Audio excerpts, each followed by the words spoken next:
All right. So it looks like we are live on Facebook. Good afternoon, everybody.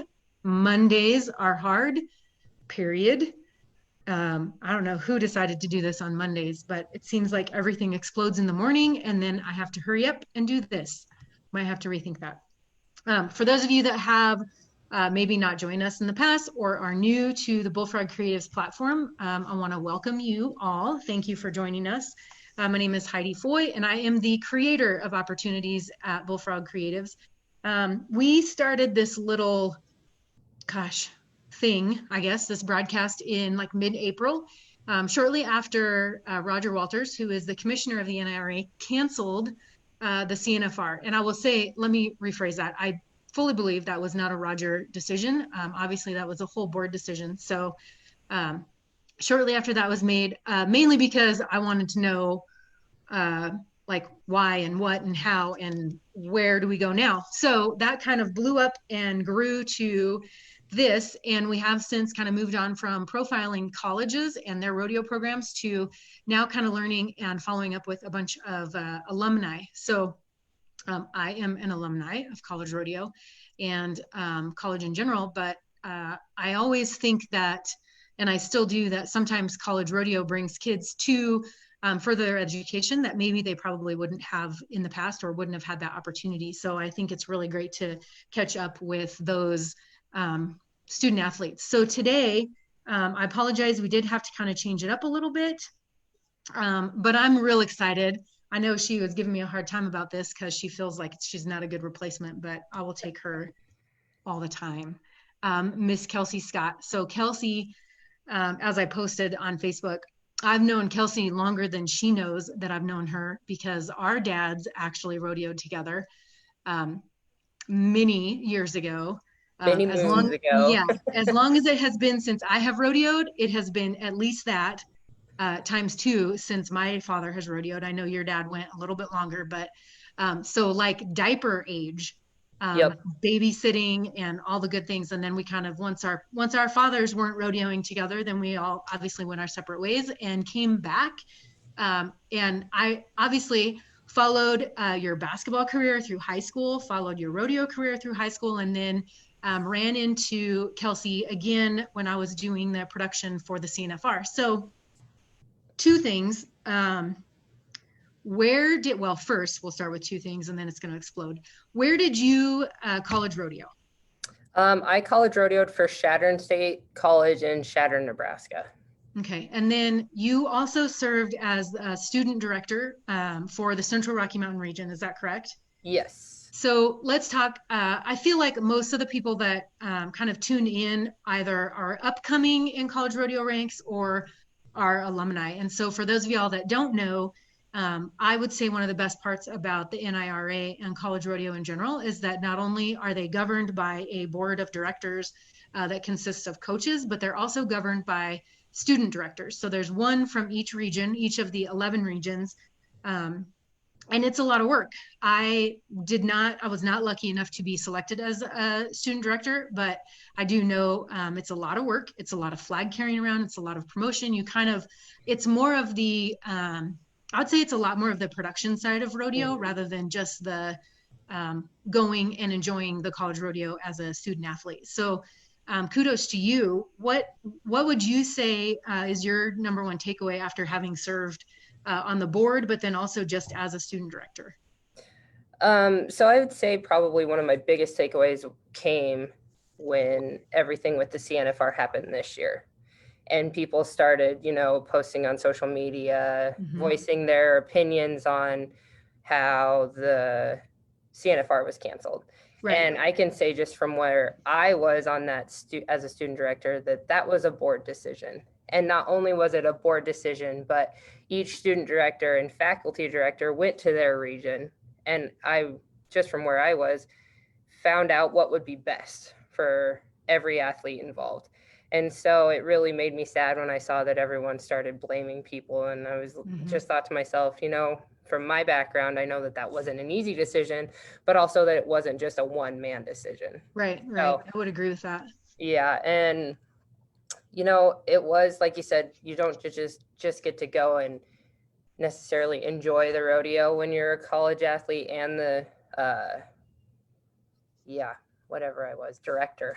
And when I was a director, it's a lot. You appoint all of the event directors. So people came to me, hey, I'd like to be the calf roping, the barrel racing, all those things.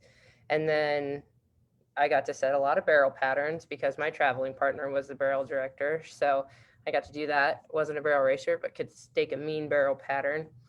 And just kind of being the voice for the Central Rocky Mountain region, because we have 2 meetings throughout the year. One is in Vegas during the NFR, and then the one is in Casper during the CNFR, and just making sure that I spoke for my cohort and everyone in our region. So Yeah, and I think also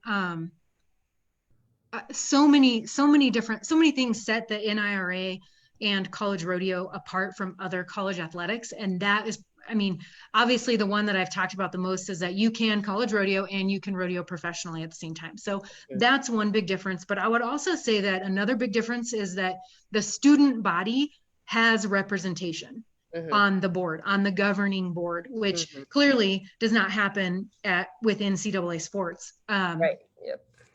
So you have a say in if you want to make any motions for changing rules or changing anything, then you have a say in that, which I feel like it really makes you own it.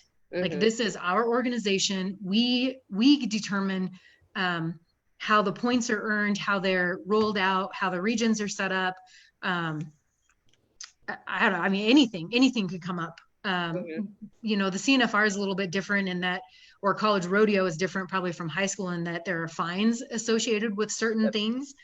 And I'm sure you all have a say in that. I know at the CNFR, it's even more different than the year-round rodeos.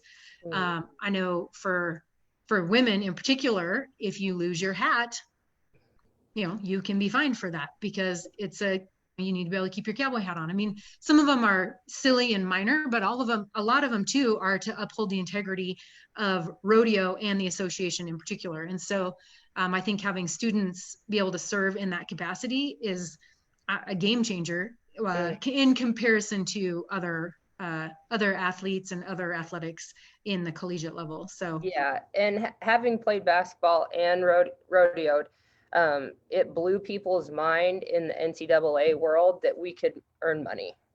And it was a really hard thing for them to understand that I'm not competing for added money. I'm competing for my own money. So I pay my fees and all that. And that was just something that a lot of people couldn't wrap their heads around, because as soon as you earn money in NCAA sports, you're considered, like you said, a professional. So then you can't do those amateur anymore. So that was something very difficult for people to understand, that I could play basketball and rodeo. Yeah, it's I mean, they almost can't be compared with the exception that it's the same age group. Okay, so enough about that. Let's talk about you more specifically. I think I know a little bit about your background, but talk to us a little bit about you played basketball in college and you rodeoed in college, and clearly you got a degree. You're sitting in an office. I know that you're teaching. I don't know specifics about that, but talk to us about what it was like to rodeo and play basketball and be so focused on your education as well. Well, as you said, I am teaching right now. I'm in Chadron, Nebraska, teaching 3rd and 4th grade title. I'm on my lunch break right now so that I can meet with you. So playing basketball, rodeoing, and getting a degree was juggling 3 different balls. Like you said, I was a student athlete, so student before the athlete. And I actually double majored coming out of college. I have a bachelor in elementary education and special education, and I finished my master's in 2018 in administration. So I think the best thing that rodeo and basketball did for me was that I graduated with no student loans. So it was important to me to get my schooling done while I was still on those scholarships. I think that rodeo is a great way for a lot of people that might not think about going to college to continue their education, get a degree, and have school paid for. I think that was my biggest thing, was that And probably the reason that I did both was because it allowed me that financial freedom. Yeah. So that was huge for me. But it was hard. I mean, my freshman year, I was like, oh, I rodeoed and played basketball in high school, but it was a whole different game. My freshman year, it was basketball workouts in the morning, class during the morning and afternoon, basketball workouts in the afternoon, rodeo in the evening, and then you had to find time to do your education stuff, and it was just crazy. And if it weren't for my academic advisor, I probably wouldn't have graduated. She kind of kept me on track and kept me going, but it was Listen, I mean, intense. that's what she's there for. And I would say oftentimes kids don't utilize those resources at the school. So for all y'all listening, freshmen and whatnot, use 100%. use the tools that are given. I would also add, I kind of experienced, I didn't play basketball in college, but I did, I was rodeoing and I did kind of have that. I went through that first semester of school and kind of realized that I didn't know how to study. Mm-hmm. Not that high school was really easy for me, but I did fine. And then I kind of had this little bit of a rude awakening when I got to college. And I went to a smaller college, thank goodness, or I probably would have completely gotten lost. Um, but it was a kind of a rude awakening for me and I never struggled with maintaining my GPA. It was never an issue. That was not my struggle. But I had to kind of straighten up and try a little bit harder in college than I ever really had to in high school. And I think that's, I don't know, for any student athletes that are considering college rodeo, don't forget you do have to maintain a GPA, and it may not be as easy as it was for you before. So Yeah, and I was fortunate in that aspect in that for college basketball, I had to do 8 hours of study hall a week.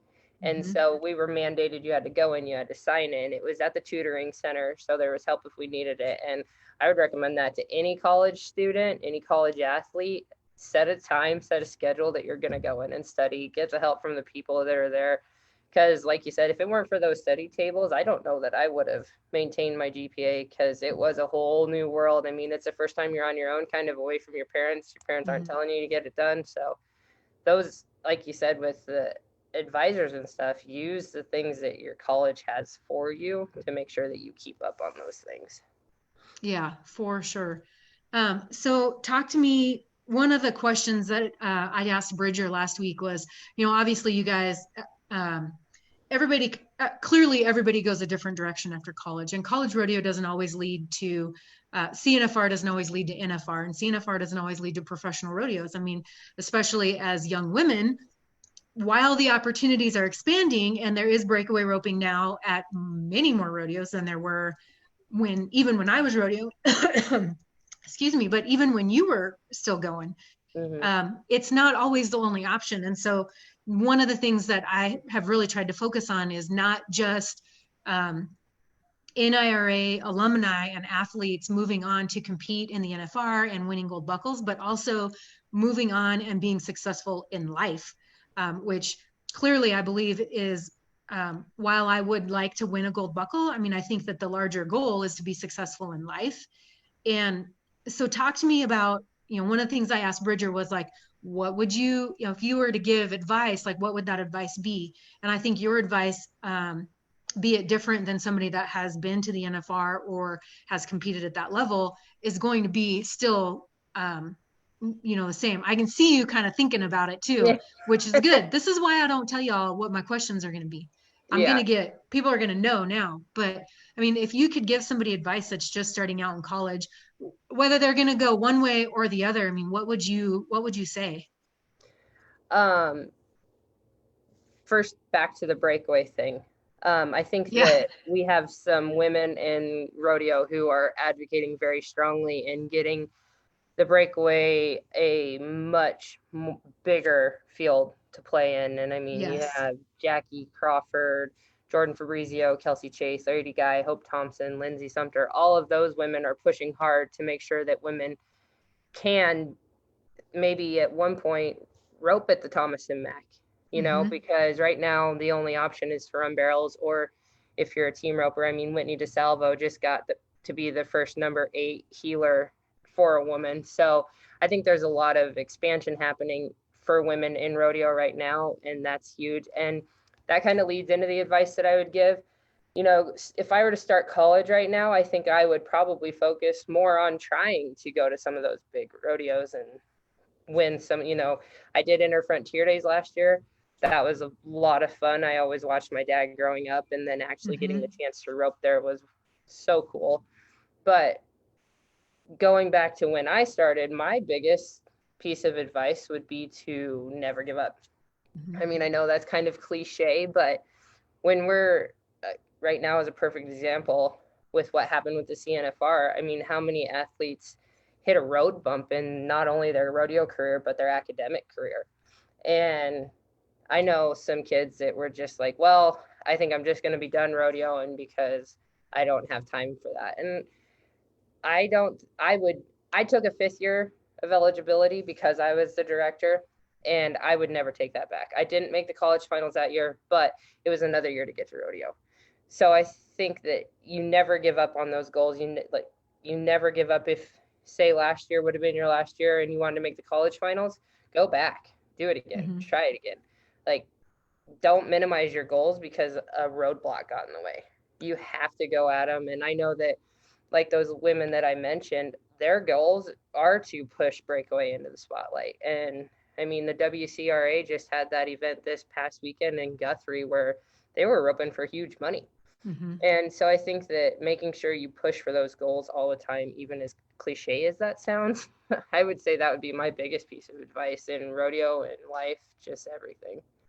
Well, I mean, and as you grow up and you get some age and some more experience, I mean, I don't think that ever really goes away. The roadblock and the obstacle that you're talking about, like, it looks different, but there's always something kind of between you and the goal. I mean, I feel like there always is, no matter what. I mean, it's going to look different. It might not be COVID. It might not be cancellations. It might not be like, well, they don't have breakaway roping in this rodeo. But I mean, I feel like it's always going to be something. And it's crucial to kind of set that goal and figure out how to get there. And it may not be now, and it may not be this year. I mean, it might turn into from a short-term to a long-term goal, but it really is just kind of maintaining focus. And I would say also, and this kind of rings true for me, like, this platform and Bullfrog Creatives was my goal when I graduated from college. And I kind of let it go because I got a job, because that's what you do and you move on.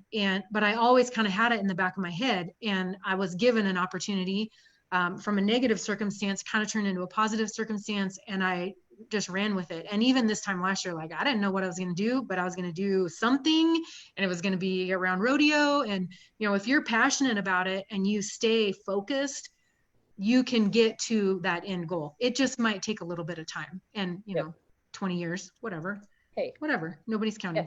Exactly. But I think that's really good advice. And like I said, crucial for not just those that are starting their college rodeo careers now, but kind of across the board. And I don't think it's cliche, because I think it's really easy to, once you get to like this point in your life, you kind of think that everything's going to change, or you think that nothing's going to change, and it does. And then you don't really know what to do. So, yeah, kind of a crucial age to move on from, I feel like. And I would also add, and you can probably attest to this because you're probably a little bit closer to this transition than I am myself, but I didn't realize what opportunities college rodeo gave me and college in general until much later. Yeah, I came back to Chadron 2 years ago. This will be my 3rd year here. So last July, 2 Julys ago, I don't know. Time all runs together. But Dustin Looper, the college rodeo coach here at Chadron that I rodeoed for, actually called me, and I went and helped some last year. They put me on staff, but I wouldn't know if you would really call it that. I only made it to a couple practices, but even just that, being able to go back and kind of help that, and Dustin making an impact, he's way too nice in saying that the year that Chadron State won 2nd in the region, which was the year I won the region in the breakaway, was what made Chadron Rodeo what it is. Because when I got here, I think there was maybe 15 people on the team. We practiced at this old rundown arena. These folks were nice enough to let us practice there because we didn't have a facility. And now they have an indoor barn, they have an outdoor barn, they they have this awesome facility at the college, and Chadron Rodeo is a part of their athletics program now. And that's been huge for them, and that it's given them a little bit more money. Because, I'm sure you've talked about this, but when I played basketball, everything was paid for. When you rodeo, nothing's paid for. We were fortunate enough that Dustin did pay for our rooms. And if you made the point scoring team, you got some fuel money. But just being able to go back and kind of give back to the college in that way, and all of the things that I did during rodeo, college rodeo, high school rodeo, that expanded my resume. Being able to say that I was that regional director, the interviews that I did during the high school national finals for scholarships. That was a long time ago, but I still remember going in there. You had to dress up, you sat down, they gave those scholarships away based on your interviews. And those are things that you're able to take into life, because not only can you put them on a resume, but they kind of prepare you for things that you're going to have to do when you aren't rodeoing anymore. Yeah, and I think a lot of that kind of stuff is overlooked. I hadn't even thought about the scholarship interviews. We did them for state rodeo scholarships too. You got to come in front of the board and you got to answer these questions, and what are your goals and where are you going? And they don't say, like, we know this is going to change 5 times before you actually become an adult. But at least you have a plan. So very good point. I think rodeo in general, not just college rodeo, but rodeo in general kind of prepares you for things that are upcoming. You talked about, were you a student officer or a director when you were in high school? Yep, I was a student director.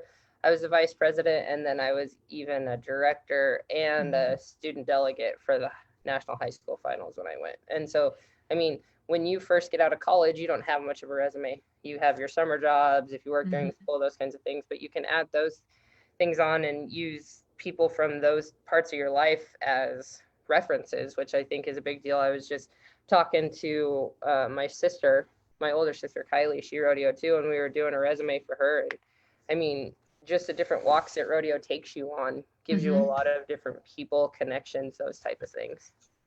Yeah, for sure. So I guess you mentioned that you went back to school, you got your master's degree, and you went back in for admin. So what are your, I guess, not the next 5 years, because I feel like 5 years is a really long time to kind of plan out, but what are some of your career goals? Now that you're where you're at, what are other goals that you have? Well, I'm taking 2 classes this semester, which was crazy. I thought it'd be fine, but now that school started and I see what COVID has done to the public school system, I'm kind of like, what were you thinking? But I'm taking 2 classes this semester. Possibly they could be towards my doctorate. So I don't know if I'll actually get into that or not, but there's a possibility. Long term, at some point I want to go back home. I want to go to Douglas. I want to be on the ranch with the family. I want to get back into the Western way of life. I still go back every summer and help and do that stuff. If the opportunity were to present itself, I'd love to be an athletic director. High school sports were a big part of my life too. Like I said, basketball, track. So just being involved that way.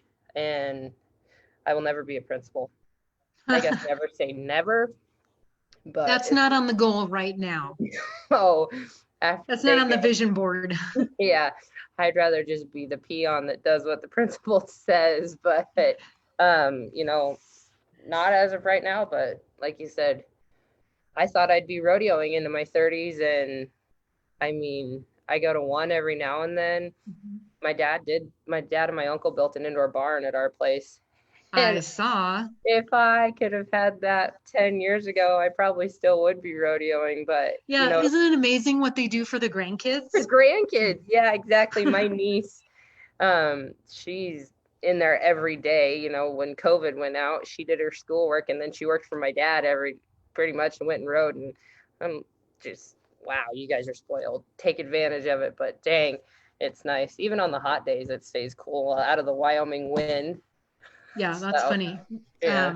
We were just talking about that. I think they're doing like little britches rodeos or something like that at the barn too. So yeah, little gymkhanas. Yep. That's very cool. Well, we're coming up on about 20 minutes, which is usually our time. So I want to thank you so much for joining us today. No problem. I know that you listen. I was just going to say, I know that you were giving me a hard time for who you were filling in for today, but honestly, I feel like everybody has their own story, and I don't think anybody's is more important or better. Everybody just goes on a different path. So I want to thank you so much. I appreciate you using half your lunch for this. Thanks for having me. Hope you have a lunch packed. Oh yeah, I do. My fiance, Janet, she packed that for me. So heck yeah. Yeah. I need a Janet in my life. She's fabulous. Oh, that's funny. So everybody that's tuning in live, thank you guys so much. We have changed the platform a little bit. We're still going to be on Mondays, and as long as Monday afternoon, I can keep my poop in a group. That could have gone anywhere. I'm sorry. As long as I can keep my stuff going and kids are going back to school, maybe there will be some sense of normalcy with a mask for sure. But thank you guys for tuning in. Yeah, I see it's everywhere. For everybody that is watching, if y'all see our promos and you have questions, specific questions for some of these student athletes or NIRA alumni, please text me or email me, private message me, post on the page, whichever. I'm kind of pretty easy to get a hold of. So for everybody that tuned in live, I appreciate it. For you guys watching, rewatching, we also appreciate that. I am super excited to let everybody know that I'm getting a little bit of help putting this stuff together now, since Jeans has jumped on board to help bring this information to you guys. So I want to put a shout out to them. Yes. On that. Thank you. It's very exciting. So I want to put a shout out to them and say thank you to them. Like I said, as long as we have the interest, we'll keep putting this information out. If I have another college that wants to profile their program, then we'll definitely do that. But for now, we're going to kind of bounce around and catch up with some alumni. So next week, we actually have Luke Branquino. Listen, all it takes is a message. Butt shake for you? Yeah, we're going to talk about that. I'm like, what? Where did that come from? So, as many of you will know, Luke's brother was actually a coach for many years and a contestant. So college rodeo and rodeo in general really kind of runs deep. We're all very connected. And I think the more that I get into this, the more I realize just how connected everybody is. One or two hop and a skip away from each other. So I'm pretty excited about that. And then the following week, we have Nikki Hansen, who was a University of Wyoming cowgirl, and Nikki Steffes, you probably remember her maiden name. But she I took over for as a regional director. Yeah. Yes. She is a wonderful human being. Yeah, it's amazing. And she has gone on to do absolutely amazing things with her academics. So I'm really excited to talk to her. And then we're hoping we are going to take the 7th off, which I believe is Labor Day. We're going to take that day off. And then we're hoping to nail Haven down the following Monday. It got a little busy there, so he got bumped out. But anyways, we got a lot on the calendar and look forward to catching up with you guys. And then, of course, I don't know if y'all saw my live interviews from State Fair this last weekend. I'll do those whenever I accidentally run into somebody and trick them into being on a live Facebook. That's funny. So thank you guys so much, and we will catch you guys next Monday. Have a good week. See ya.